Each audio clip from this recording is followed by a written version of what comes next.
नमस्कार, ABP news पर सत्यवचन के साथ हाजिर हूं मैं रोमाना इसार खान। और सत्यवचन आज का क्या बताएं? ये बताएं कि उत्तर प्रदेश में चुनाव जीतने के लिए एक महिला के चीरहरण की कोशिश की गई। क्या बताएं कि एक विपक्षी पार्टी की एक महिला को नामांकन के दौरान नोचने की जुर्रत की गई। क्या बताएं सत्यवचन आज कि उस महिला की साथी प्रस्तावक की भी साड़ी तक खींच ली गई। ब्लॉक प्रमुखी के चुनाव में जीत की आखिर ये कौन सी, ये कैसी हवस जो सारी हदें पार करने को तैयार है। उत्तर प्रदेश में ब्लॉक स्तर पर प्रमुख का चुनाव होता है। बीडीसी का चुनाव जीते हुए लोग उसमें मतदान करते हैं। अच्छा, वोटिंग कल होनी, लेकिन उससे पहले नामांकन के दिन ही सूबे के कई जिलों में ऐसा हिंसा का तांडव मच गया कि पूछिए ही मत। क्या बताएं सत्यवचन। भारतीय जनता पार्टी ही एक ऐसी पार्टी है जो निष्पक्ष पारदर्शी व्यवस्था में लोकतांत्रिक प्रक्रियाओं में विश्वास है। भारतीय जनता पार्टी ने अपने गुंडों को सड़कों पे छोड़ दिया और पूरा का पूरा चुनाव लूट लिया। ना तो कभी हिंसा का सहारा लिया है और न ही भविष्य में हिंसा का सहारा लेने की कोई हुआ। लखीमपुर में एक बहन के साथ भारतीय जनता पार्टी के गुंडों ने व्यवहार किया, अपमानित किया।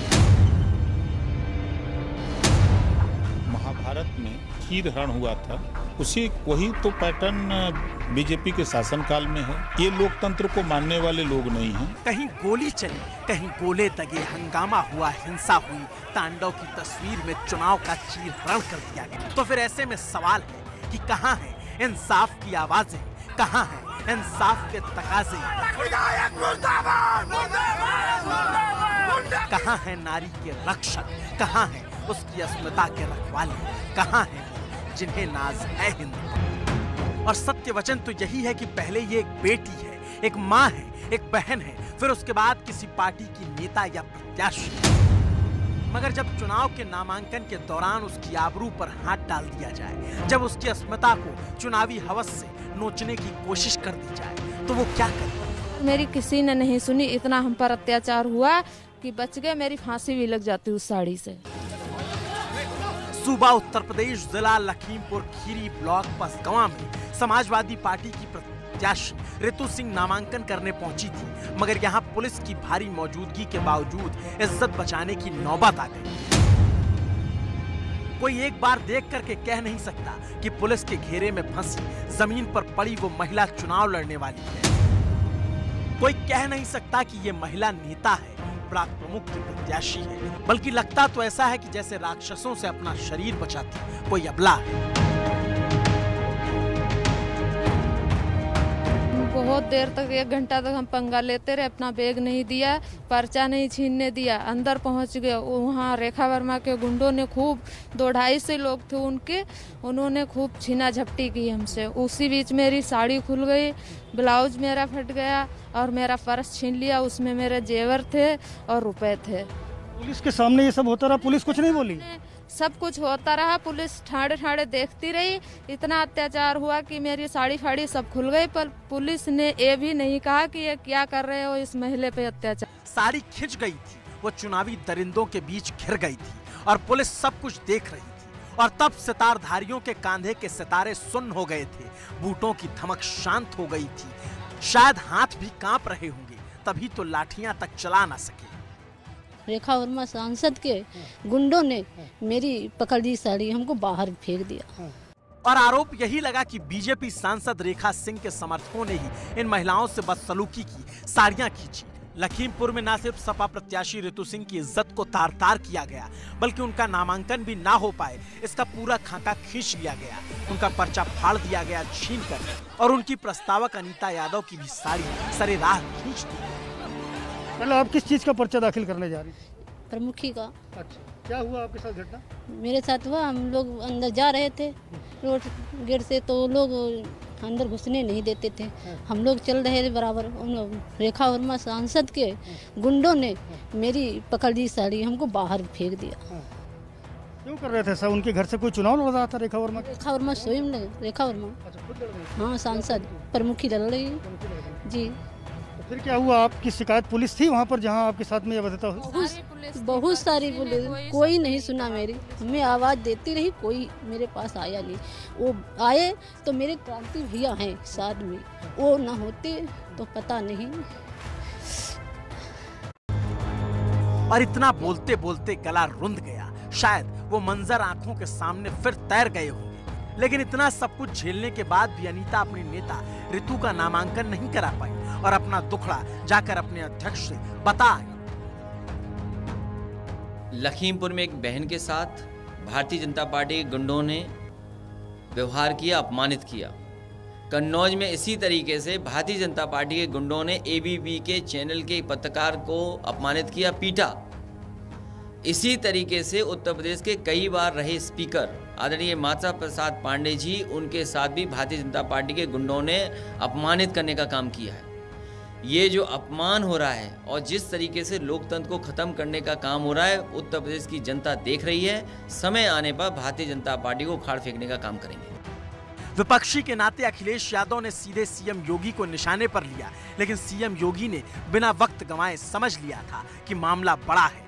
और फिर यहाँ ये नहीं देखा गया कि महिलाओं से बदसलूकी करने वाले किस पार्टी के थे। सुबह टीम 9 की बैठक में सीएम योगी ने कार्रवाई के आदेश दे दिए। लखीमपुर कांड में सीओ अभय प्रताप और इंस्पेक्टर आदर्श कुमार को सस्पेंड कर दिया गया। बीजेपी सांसद रेखा वर्मा के रिश्तेदार यश वर्मा और ब्रिश सिंह दोनों ही आरोपियों को गिरफ्तार भी कर लिया गया। देखिए, यूपी में जैसे जैसे चुनाव नजदीक आ रहा है, माहौल गर्म होता जा रहा है और अब खबर यह है कि सीएम योगी 11 जुलाई को उत्तर प्रदेश में नई जनसंख्या नीति लाने वाले हैं। जनसंख्या एक ऐसा मुद्दा रहा है जिसे लेकर गाहे बगाहे कानून की मांग तो होती रही है और अब चुनाव से ठीक पहले सीएम योगी का यह कदम हवा के रुख को मोड़ने की ताकत रखता है।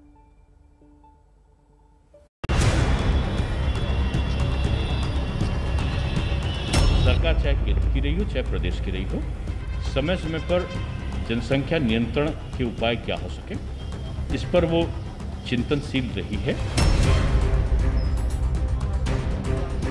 जो योगी सरकार नीति लेकर के आ रही है वो कारगर होगी। जनता को भी स्वयं से स्वेच्छा से उठकर सरकार के साथ सहभागी बनने की जरूरत होगी।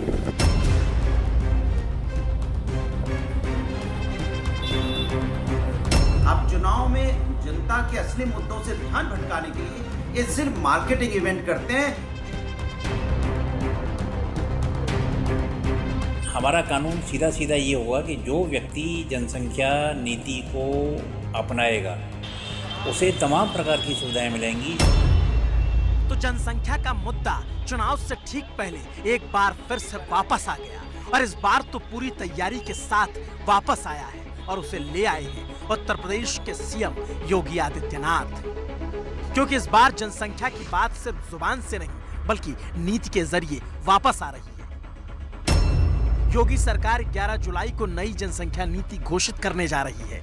2021 से 30 तक 10 सालों के लिए जनसंख्या नीति प्रस्तावित है। यूपी में नई जनसंख्या नीति का ड्राफ्ट भी तैयार कर लिया गया है। उत्तर प्रदेश की योगी आदित्यनाथ सरकार राज्य में जनसंख्या नियंत्रण कानून लाने की तैयारी में है। राज्य विधि आयोग ने इसके लिए एक ड्राफ्ट तैयार किया है और इस ड्राफ्ट को वेबसाइट में डालकर लोगों से 19 जुलाई से पहले सुझाव मांगे हैं। सुझाव मिलने के बाद विधि आयोग की तरफ से इस ड्राफ्ट को सरकार को सौंप दिया जाएगा। और उस जनसंख्या नीति में यकीनन गर्भ निरोधक उपाय भी होंगे, सुरक्षित गर्भपात का तरीका भी होगा और हर बार की तरह जाहिर है हिंदू और मुसलमान भी होंगे। चुनाव के ठीक पहले रुझान तो कुछ ऐसा ही कहता है।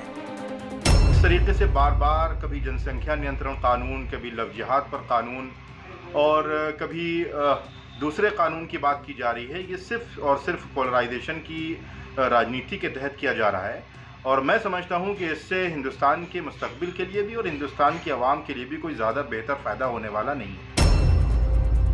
अभी जनसंख्या नीति का ड्राफ्ट विधानसभा में आया नहीं था, लेकिन दबे स्वर में ही सही मुस्लिम तबके की तरफ से विरोध होने लगा।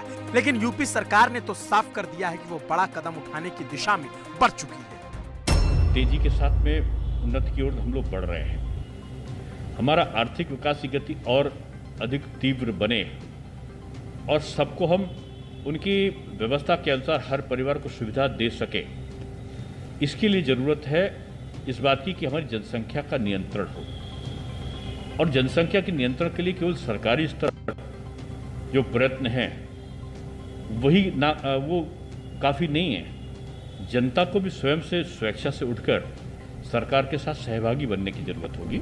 सरकार चाहे केंद्र की रही हो चाहे प्रदेश की रही हो, समय समय पर जनसंख्या नियंत्रण के उपाय क्या हो सके इस पर वो चिंतनशील रही है। भविष्य में भी हम कौन से उपाय हो सकते हैं उन पर हम विचार करते रहे हैं, और ये हमारी जो कार्रवाई है वो गतिमान रहती है। यानी साफ है कि जल्द ही यूपी विधानसभा के पटल पर जनसंख्या नीति का ड्राफ्ट होगा। यूपी की जनसंख्या नीति को लेकर सीएम योगी के सामने प्रेजेंटेशन दी जा चुकी है। सीएम योगी ने पूरा प्रेजेंटेशन देखा और नीति का ड्राफ्ट भी सीएम के सामने रखा जा चुका है। तो हमने अपना जो प्रस्तावित ड्राफ्ट बिल है वो अपनी वेबसाइट पर डाल दिया है जनता से आपत्ति या सुझाव के लिए, और 19 जुलाई तक हम लोगों ने सुझाव मांगे हैं। नहीं, देखिए, ये अचानक इसको नहीं कह सकते। मैं आपको बता दूं कि 35 बार लोकसभा में जनसंख्या को नियंत्रित करने के लिए भिन्न भिन्न पार्टियों द्वारा बिल प्रस्तुत किए जा चुके हैं, परंतु वो बिल कभी भी पारित नहीं हुए। मैं तो यही कहूँगा कि पहले की सरकारों ने इस विषय पर कानून बनाने की हिम्मत नहीं जुटाई, जबकि अगर कानून बन गया होता तो आज जो हमारी जनसंख्या दिन दूनी रात चौगुनी बढ़ती जा रही है उस पर लगाम लग सकता। मतलब ये कि तैयारी पूरी हो चली है, और ड्राफ्ट बनाने वाले राज्य विधि आयोग के चेयरमैन एएन मित्तल की माने तो एक बच्चे पर नसबंदी कराने वाले बीपीएल परिवार को 1 लाख रुपए जैसी सुविधाएं। लेकिन नई जनसंख्या नीति के वक्त के तकाजे पर क्योरियां सियासत ही तन गई है, और विपक्षी कह तो यही रहे हैं कि जरूरी मुद्दे से अब भटकाया जा रहा है। बढ़ती हुई जनसंख्या देश की एक समस्या है, इसमें कोई दो राय नहीं है। 7 साल से केंद्र में भारतीय जनता पार्टी की सरकार है, 4.5 साल से उत्तर प्रदेश में भारतीय जनता पार्टी की सरकार है। इन्होंने जनता के लिए कोई काम तो किया नहीं, जनता की समस्या का तो कोई समाधान किया नहीं। अब चूंकि यहाँ पे चुनाव आ गया है, अब चुनाव में जनता के असली मुद्दों से ध्यान भटकाने के लिए ये सिर्फ मार्केटिंग इवेंट करते हैं। इनको जनता की समस्या से कोई लेना देना नहीं है। आरोप प्रत्यारोप की राजनीति का सत्य वचन ये कि जनसंख्या नीति का असर यूपी चुनाव में तो यकीनन देखने को मिलेगा। सीएम योगी की जनसंख्या नीति पूरी तरह तैयार है, और उधर तलाक के एक मामले पर फैसला सुनाते हुए दिल्ली हाईकोर्ट ने देश में यूनिफॉर्म सिविल कोड यानी समान नागरिक संहिता को जरूरी बताया। संविधान के अनुच्छेद 44 में इस बात का जिक्र किया गया है कि राज्य अपने नागरिकों के लिए समान नागरिक संहिता को सुरक्षित करेगा, केवल एक आशा नहीं करनी चाहिए। सुप्रीम कोर्ट ने 1985 में अपने फैसले में भी इस बात का जिक्र किया था, और सुप्रीम कोर्ट ने वह फैसला कानून मंत्रालय के पास भेजने की बात भी की थी। लेकिन 30 साल से ज्यादा का वक्त बीतने को है और वो मसला टस से मस नहीं हुआ, और जब दिल्ली हाईकोर्ट ने ऐसा कहा तो याचिका लगाने वाले वकील अश्विनी उपाध्याय ने इसे अति आवश्यक बता दिया। इस देश में वास्तव में समान नागरिक संहिता लागू करने की जरूरत है, अर्थात एक देश एक नागरिक संहिता। जब हम कहते हैं आर्टिकल 14 में किसी से भेदभाव नहीं होगा, सब समान है, आर्टिकल 15 में धर्म के आधार पर किसी से भेदभाव नहीं होगा, आर्टिकल 16 में कहते हैं सबको समान अवसर मिलेगा, तो उसके बावजूद मजहब के आधार पर हिंदू मुस्लिम पारसी ईसाई के लिए अलग अलग कानून चलाना, मुझे लगता है ये संविधान का अपमान है, ये संविधान निर्माताओं का अपमान है। अब समय आ गया है हम दुनिया से सीखें। अश्विनी उपाध्याय इसे देश के लिए फायदेमंद बताते हैं, लेकिन जब ये मुद्दा आता है तो ये मुद्दा हिंदू मुसलमान से जुड़ जाता है। वजह ये होती है कि उधर से इसका विरोध होता है, इधर से प्रतिरोध होता है, और ऐसा ही कुछ पिछले कई दिनों से हरियाणा बीजेपी प्रवक्ता सूरजपाल अम्मू भी कर रहे हैं। जनसंख्या कानून पर लगातार भड़काऊ भाषण देते हैं। तैमूर पैदा होगा ना औरंगजेब बाबर, हुमायूं पैदा होंगे। हम 100 करोड़ है और ये 20 करोड़ का जो नेता बनता ओवैसी नाम का कुत्ता वो हमको आंख दिखा जाए हमारे।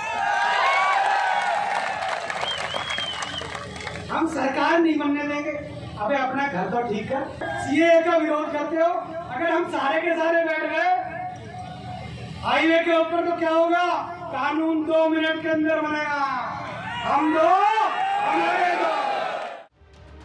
जनसंख्या कानून की बात करते हुए बीजेपी नेता अम्मू ओवैसी का जिक्र करती है, और ओवैसी यूपी चुनाव के मैदान में है। जाहिर है जैसे ही जनसंख्या नीति आएगी तो पारा इधर जरूर बढ़ जाएगा, चुनाव गर्म हो जाएगा।